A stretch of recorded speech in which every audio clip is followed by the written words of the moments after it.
life. Uhuru, I'm Luwezi Kinshasa, the African Socialist International Secretary General.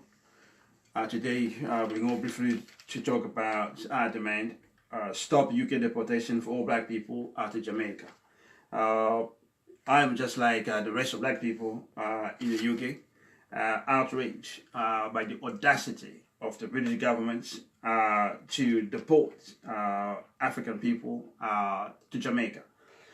And this is not the first time. This is something they do all the time. Sometimes it's publicized, sometimes it's not publicized, but they do it all the time. And you all know what Africans have done for this country, over against our will most of the time. We built this country. Everybody knows about this. So British government has no respect for black people. For a simple reason, we don't have power over our lives. That's why they have no respect for black people. Everyone say, for all these, things we did for them, we produce all the wealth that changed UK. If UK is not today a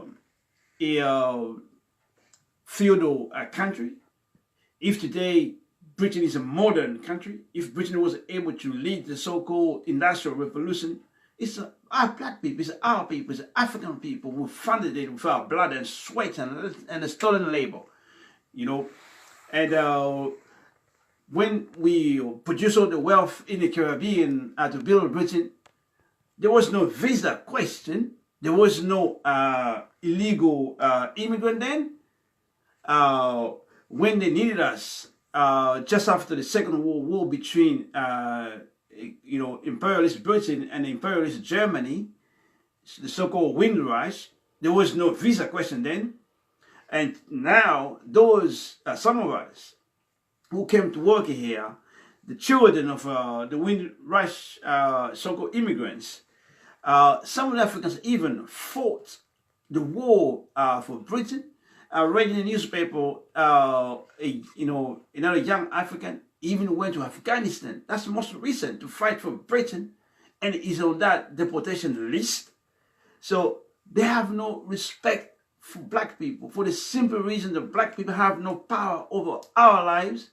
We don't have no power over Africa or over the Caribbean or over the black community where we live here in the UK. That's why the British government continues to do what they're doing to us, what they've done to us for the last 600 years. It's all question basically of power. It doesn't matter how long you've been here. I know some of us do say we're here to stay.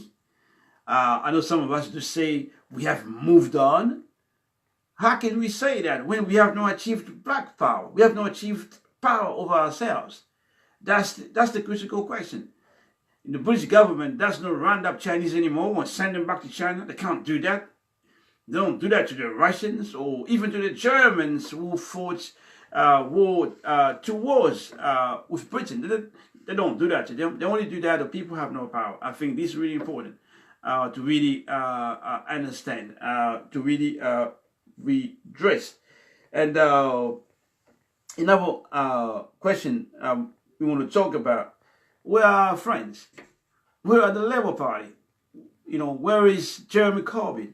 Where is Dan Abbott? Where is Chukwa Umuna? Where are these people who get our votes at every election? What do we get in return? How can you explain in today's world, in today's time,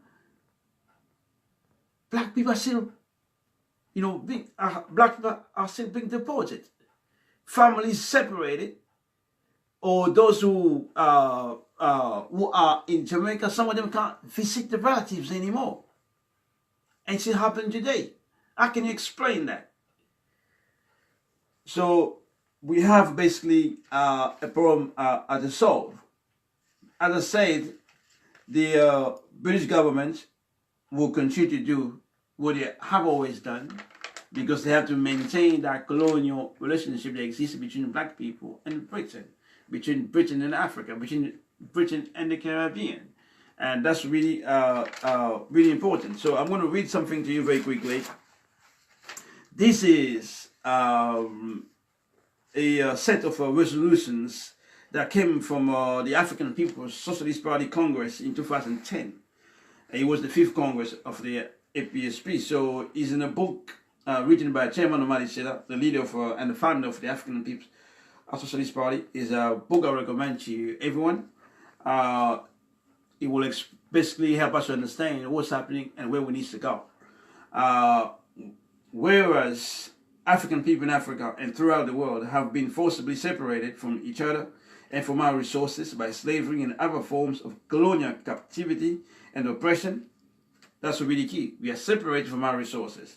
Whereas borders, visas, and other barriers are used to limit and control our access to each other and our resources. That's what they use visa, to separate us from one another, from each other, and to separate us from our wealth we created, we worked for, we sweat for. They separated us from that by creating these visas and borders and things like that. Whereas deportation is used as a means to punish Africans who dare to follow their resources to all of the Euro imperialist centers, including the UK and the US. Of course, the UK is not the only place Africans being deported. Africans being deported everywhere, from Germany, being deported in Belgium, the United States, and Canada, in France, for the same reason, to separate us from our own resources stolen from us and stored in European imperialist centers.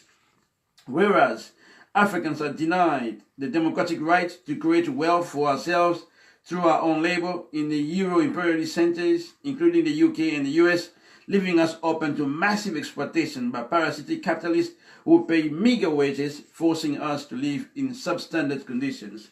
Of course, when you have no papers, you'll be exploited, terribly exploited, you'll be overexploited. Whereas the detention centers, which separate African children from their families and hold African migrants and asylum seekers prisoners under the pretext of being in the UK illegally, feeds the parasitic economy of the UK. So, detention centers are part of the economy. They need detention centers to create jobs mostly for white people. The cab driver will take you from the train station to the detention center. That's part of the economics. The detention center officers, that's part of the economy. So that's what we call parasitic economy of Britain.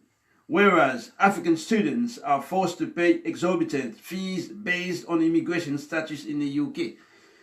Whereas during this great crisis of imperialism, the immigration noose is ever tightening around the necks of Africans by state institutions in imperialist centers, using us as scapegoats for white nationalist subjectivism, which blames us for the problems that have been created by imperialism, benefiting the oppressor nations at the expense of African people. Whereas high visa fees are extorted from Africans applying to enter the Euro imperialist centers, and these fees are not returned to Africans on denial of visa application. You all know that. On top of that, even those charter flights, that's part of the economy. Those charter flights get money because of the immigration, because of the deportations. It's part of the economy, parasitic economy. Whereas we oppose dry foods and wet food policies which lock up Africans from Haiti in concentration camps, compared to Cubans who have just to set foot on the US soil and to be accepted as refugees. Whereas we call for a deep solidarity with Mexicans and other indigenous people who are declared illegal on their own land by the US colonial government. As you probably realize, these assault on black people, on African people, on alleged immigration crimes, doesn't just target Africans from Jamaica, as we know in the UK, but it targets Africans from Haiti in the US. It targets Mexicans on their own land. They're building a wall to split Mexicans on their own land because Texas, all these places, all these countries, New Mexico, which borders what they call Mexico today, are stolen land from indigenous people, are the Mexican people in the war of 1848, where the United States assaulted Mexico and stole these 5 states in the US today. That's Texas, New Mexico, Utah, I think is California. I forgot the fifth one. It could be Nevada, but just to speak about the immigration assault on Africans and other colonized people. So what we say, we need to get organized so it doesn't happen to us. We need to organize for power. So if you're interested in organizing, in putting an end to this daily national humiliation for all black people, when African Jamaicans are being humiliated, me, Africans from Congo, I'm also being humiliated because we are one people. When Africans from Haiti are being humiliated, Africans in Benin and Zimbabwe are also being humiliated. It's a national humiliation. Wherever we are, that's what happened to us. So let's get organized. Let's get organized so we can stop it. It's not about sentiment.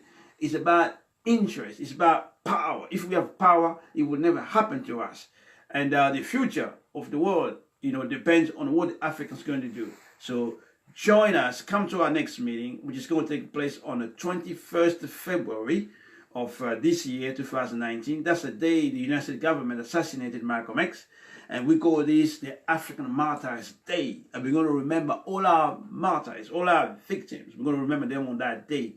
So it's going to be at 7 p.m. at 336 Brixton Road, Saturday, 7 p.m. at 336 Brixton Road, SW9 788. That is the postcode. And also you can contact us if you phone this number 077 23067 486. I repeat 077 230 67 486 077 230 67486. And email, you can write to us london@impidum.org. london@impidum.org. That was Luwezi Kinshasa speaking on stop all UK deportation for black people to Jamaica. Over.